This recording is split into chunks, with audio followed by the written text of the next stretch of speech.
Welcome back, Keepers of the Flame. Okay, quick little, not quick, it's never quick.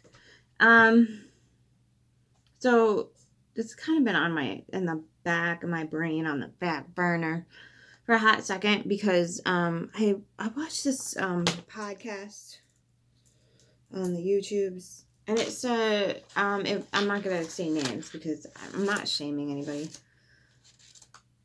but I kept waiting and waiting and waiting, and nobody ever brought it up, and I'm like, what the hell?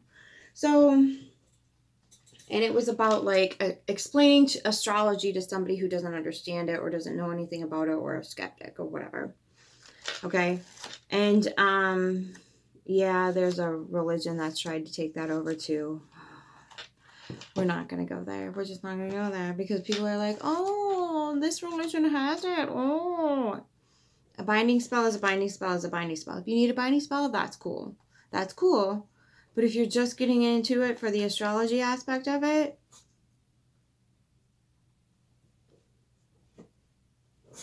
okay. We could talk about what the subconscious hears. We could talk about what the subconscious hears when you tell people that you're attached to a regale system. Yeah, you can kiss your divine feminine and masculine aspects of your entire life goodbye. Okay, that's all I'm going to say about that. So, when there was a discussion on this, the person responding kept waiting and waiting and waiting, and it didn't get brought up. And I'm like, what about this? This, for those of you who can't read backwards and through glare, is the Farmer's Almanac.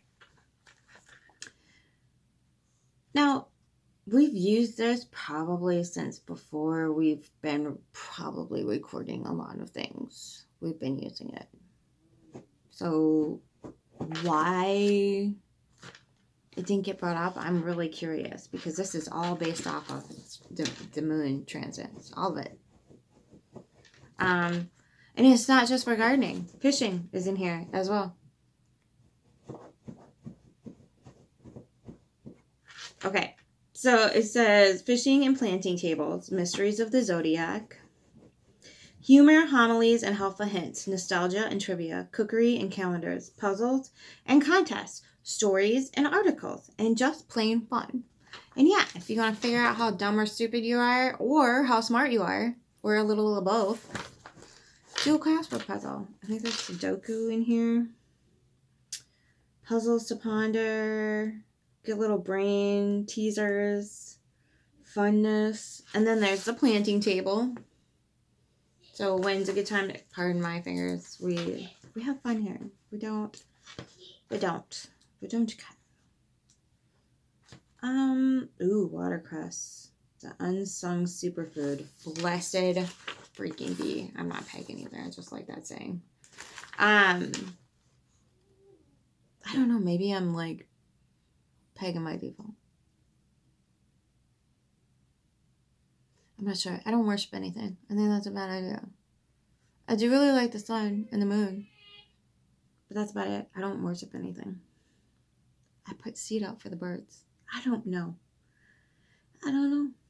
But anyway, watercress, cream of watercress soup is amazing.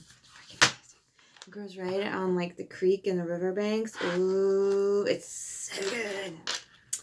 What else? Yeah, and it tells you how to grow things and what to use them in, and how they are, are slightly medicinally beneficial. I know. Let food be thy medicine, and medicine be thy food. Is that Hippocrates or Socrates? I'm kidding. I know it's Socrates. It's just, I like pronouncing it Socrates. So, Cardon, Ostrich, Martinia. Then it tells you new edibles you probably haven't heard of. You'd be surprised on how many things you can eat. Plantain, Cusco, winter peas. So yeah, And then like there's little stories, there's poems in here. Just like really cool.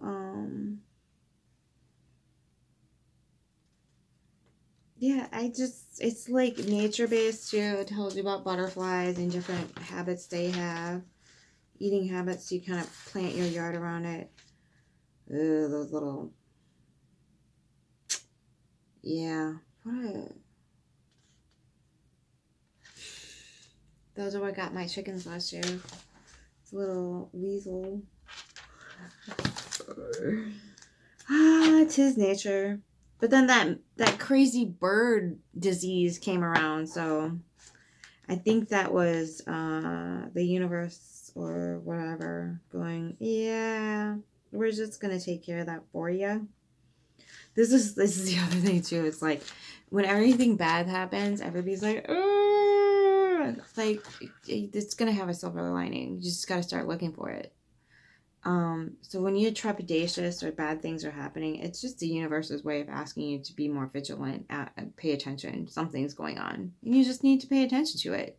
You don't need to freak out. You don't need to like lose your minds, because it's only going to hurt you if you let it.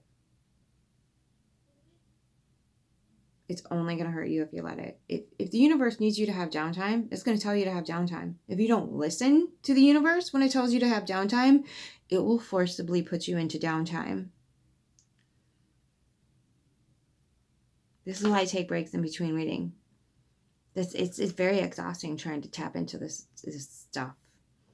I don't know how people do it every day. They have very, very, very, very strong spirits. And then sometimes they end up having to take like a week or a couple days to just downtime. So I'm trying to honor that process within myself, because I was like gung-ho when I first started. I was like, let's do this. Because my Mars is in Capricorn, for God's sakes. Everything else is in Scorpio in the 12th house. So I'm like, go, go, go, go, go, go, go. It's taxing. It really is. And so like we need time. We need space. We need to rejuvenate. We need to get back to ourselves. We need to get to our creative side. We need to do the things that we need to do in our everyday life to keep us. And this is before I was just reading for a few friends and family and whatever else. But this is a lot, guys. And even when I was taking days off, I'm like, oh, I gotta show you guys this, because nobody else in my circle would care about it. I mean, maybe my daughter thought it was cool, but like, I'm like, I gotta show you guys. And then I saw this, and I'm like, oh, an actual thingy thing. Maybe I'll demonstrate this. And then I brought it home and got completely consumed. This is how far I got in it. Look at it.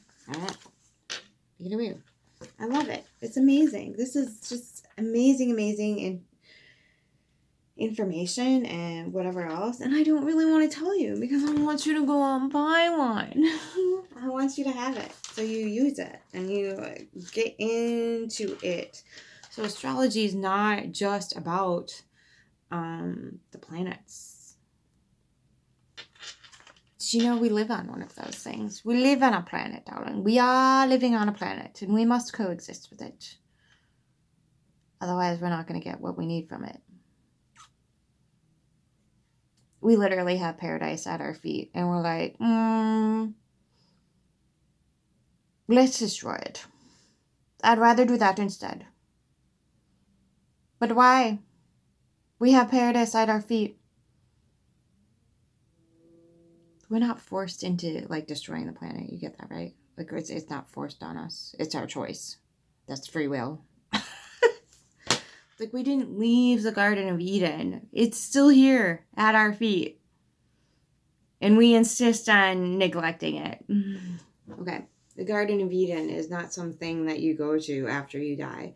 It's literally at your feet. Every time you walk outside. Just saying. And if you need help getting back to that, remembering that, this will help you do it. Connecting to the moon. Go figure. The moon connects you to here. Down here. Because they're kind of linked together, like all of us are. So understanding those things and remembering that we're not separate from anything. We're not separate. We've forgotten. I know. We've forgotten. We're not separate from anything. So when stuff is going weird, stuff is going wrong, and you start scratching your head when all this alpha, divine masculinity gets shoved in your face. What you need to remember is that, like, the divine masculine does not equal alpha male. That's kind of rude, don't you think? Only the alpha males get to have divine masculine. Only alpha females get to have divine feminine.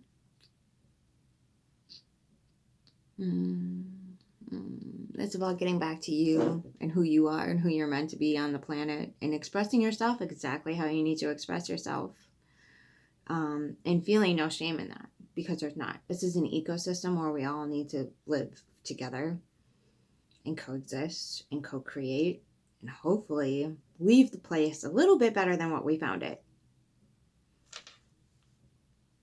So when it comes to perspective, you need to remember that, like, when we shame and blame, or we demonize, or we whatever, anything, we're actually doing that to ourselves as well. Because that, whatever it is, might have a very detrimental service to whatever it is. Even though you're like, ew, I don't like spiders and snakes. Let's just for a moment. Imagine the world without spiders and without snakes. Take them out of the ecosystem. That would not be happiness at all. Not even freaking close. So, and then let's just say that the only divine masculine alpha males are allowed to be. Really? That's a society you want to build? It's a little terrifying, don't you think? Just a smidgen? Just a terrifying, tyrannical. Everybody's got to be first in line. Everybody's got to have the things all the time. I don't think it's going to work. Do you? I don't think that sounds like a healthy ecosystem. So we need to start allowing for people to show up exactly how they need to show up. Otherwise, we're just going to keep creating a very toxic and harmful environment for ourselves. It doesn't sound like a good plan to me. It just doesn't. Stop demonizing things that you clearly just either are not into looking into, or have a very heavy belief structure that's also toxic. Because if we don't have snakes to regulate the rodents, we're going to get overrun with rodents. If we don't have spiders catching some flies and some insects that are very annoying in their webs, we're going to have what's known as pestilence. We need to understand that the things that we demonize also are very, very important to our ecosystem and to our livelihoods. Whether you're demonizing it on a metaphysical level or an actual, like, ew level.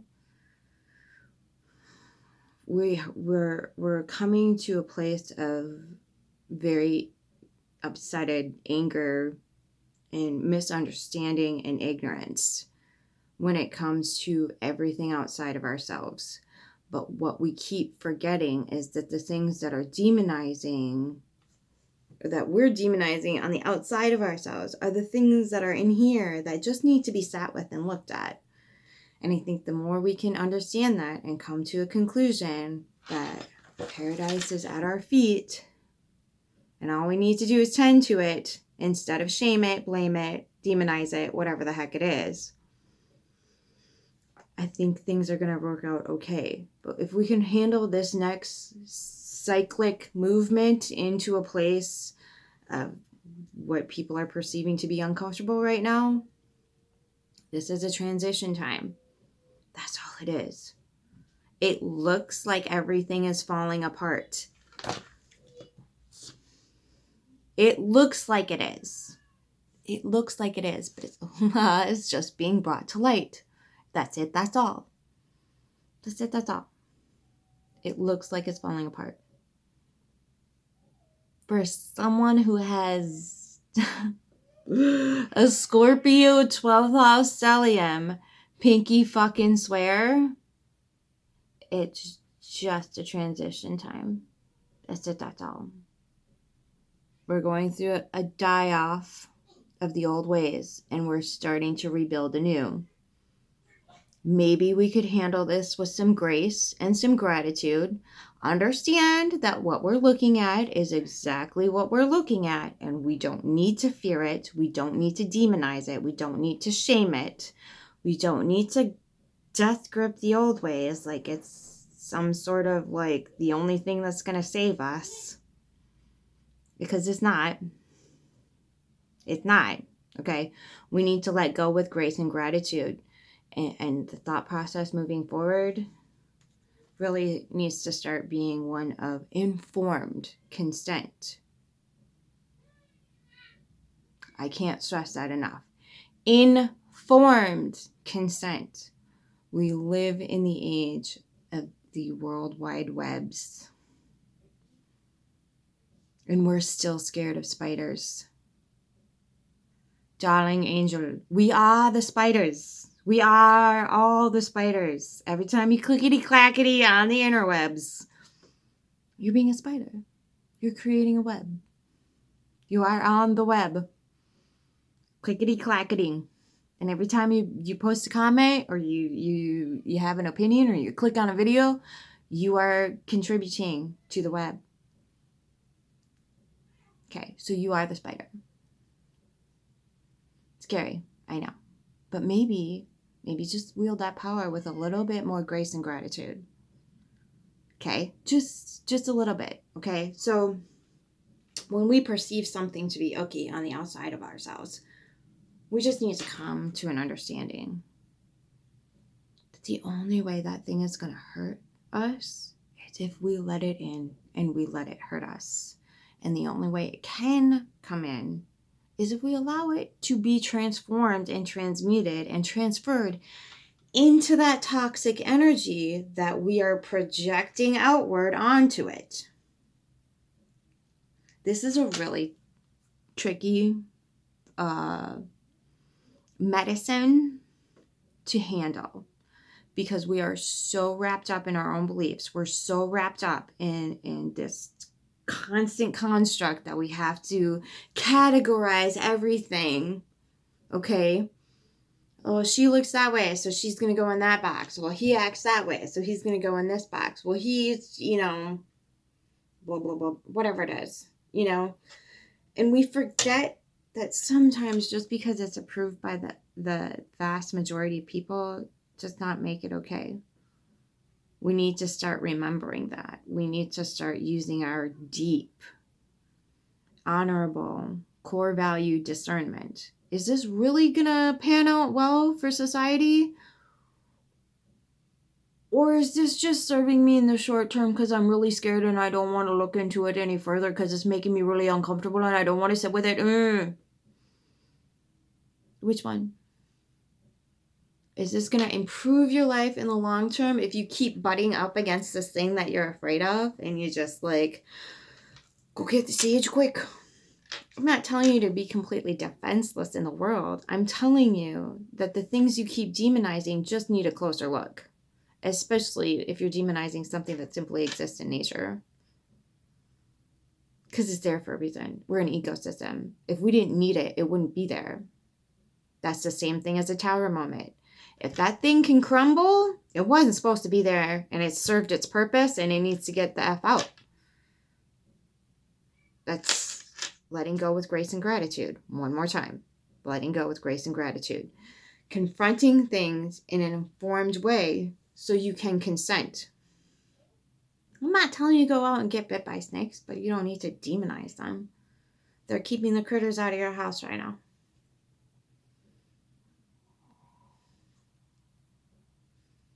Same with the spiders. they're keeping the insects in check. So let's remember that moving forward. And as far as the alpha males and the alpha females and whatever else, anyone can be in divine feminine and divine masculine if they so choose. They don't have to be an alpha.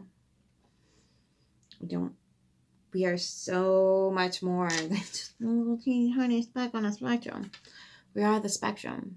And so we get to choose where we're at. We can be in divine feminine and masculine at any point, at any time, no matter what's happening. Dark, light, whatever it is. You can always choose divine. Always. It's always accessible. It's never denied to you under any circumstances. For any reason. It's never denied to you. Pinky freaking swear. Okay? Now, with that being said, okay. I think I'm going to close it off and do a few reads and then call it a day. We're going to call it a day. Well, not, okay. You guys can call it a day. I got to go cook some din din. It smells delicious though. Okay. In the true spirit of what's sticking out of my forehead right now, I think we're going to do earth signs. Okay. That's why I did it, by the way. Capricorn. It's earth. The ultimate earth energy, right? Right. Okay. All right. Love you. Keep your flame, and I'll see you on the next read.